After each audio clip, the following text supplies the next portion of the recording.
No more guessing which key to press, enter BIOS the easy way.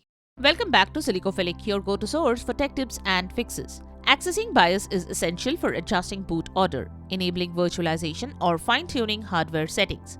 But pressing random keys at startup can be frustrating. In this video, we will show you how to enter BIOS directly using command prompt, quick, reliable and hassle-free.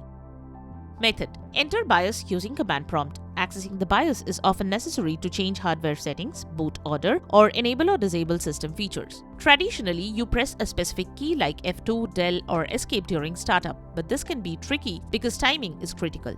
Windows provides a simpler way, using a command prompt command to restart directly into BIOS. This process works consistently across most modern Windows systems with UEFI firmware. It saves time when troubleshooting or configuring system hardware. Here is how to enter BIOS using command prompt. Open command prompt as administrator, click on the Windows search bar, type CMD. Right-click on command prompt in the results. Select Run as administrator. This ensures you have the necessary permissions to run system commands. In the command prompt window, type this command. Shutdown initiates a system shutdown or restart. /R restarts the computer. /FW forces the next restart to boot into firmware. /T0 sets the timer to 0 seconds and it immediately restarts your PC.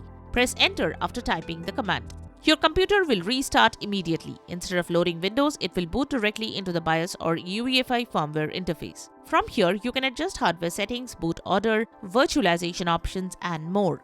No need to press BIOS keys quickly during startup. Using the command is a reliable way to access BIOS without worrying about missed keystrokes. It's especially useful for laptops and PCs where the BIOS key is hard to catch during boot.